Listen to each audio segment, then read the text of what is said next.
Greatest degenerates throughout history. In modern times, degeneracy is where you trade 5 months of your salary on a picture of a virtual monkey. In medieval times, degeneracy was trading 5 of your finest breeding oxen to commission a painting of yourself, a physical monkey.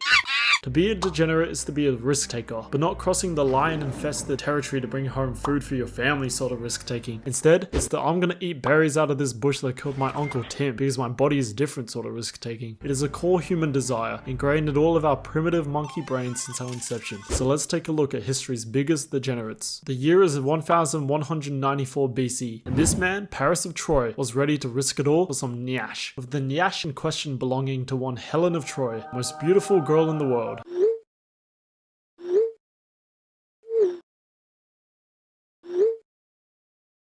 Yoink.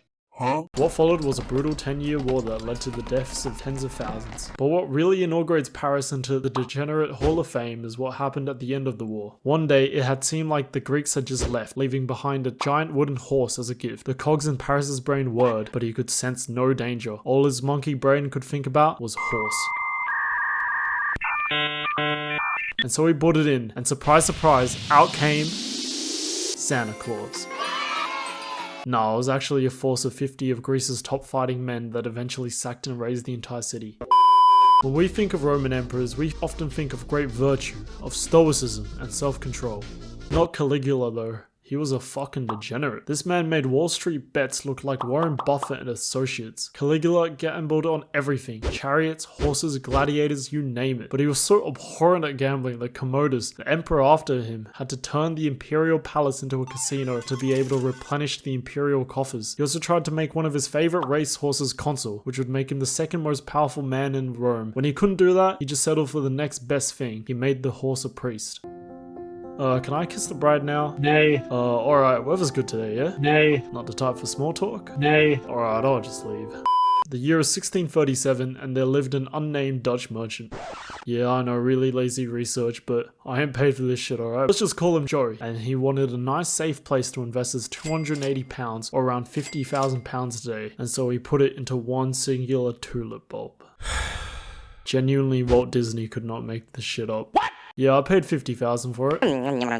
Yeah, but it's actually a non-fungible token. Yeah, no one else can have the exact same tulip as me. Yeah, that's where the value comes from. And then one day, a sailor came along to bring the merchant some merchandise. As a reward, Joe gave him some herring, and the sailor, being a bit of a glutton, spotted Joe's tulip on the table and thought it was an onion, so he ate that as well. Joe came back, and upon realizing that his 50,000-pound flour was now in the digestive system of some random sailor, he immediately made a Wall Street Bets Lost porn post. In 1715, France was broke as all hell after a series of wars, so they turned to this man, John Law. John Law was a French economist, but if he was born today, he would have been a Wall Street Bets legend, because boy was this man retarded. John moved France away from gold and silver coins to paper money, promising that this paper would be redeemable for gold. In 1717, Old Sport acquired the Mississippi Company and took on the French national debt. Now with the French economy in his complete control, he did what any good Federal Reserve would do. He fucking printed. Whenever his new company needed money to explore the Mississippi, print. Establish a new settlement, print. From this, the Mississippi Company price skyrocketed. Shares went from 500 livres to 10,000, a 20x return.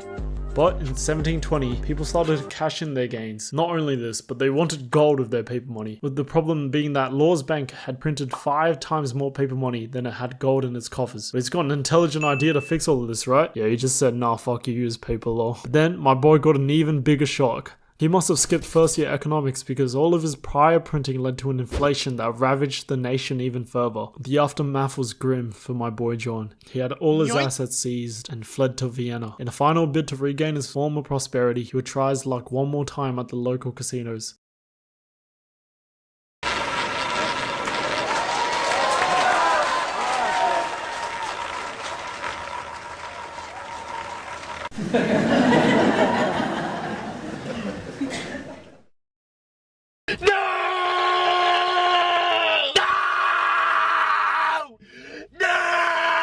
Adderallen's story is perhaps the quintessential Wall Street bets comfort story. In short, Adderallen found a bug in his broker that would allow him to leverage up to 125x. This is basically giving someone here a loaded revolver to play Russian roulette, except the gun has 6 bullets in it. I guarantee someone will follow this and blow up. And blow up it did. Adderallen chucked 400k into his brokerage account, switched on the 8x leverage, then he decided this 8x leverage wasn't enough and put his money into 3x treasury and S&P ETFs. So I'm no mathematician, but all I know is this man was leveraged to the tits. A few moments later. I guarantee someone will follow this and blow up. $1 million of debt. Now this is lost porn. Man, I love the internet.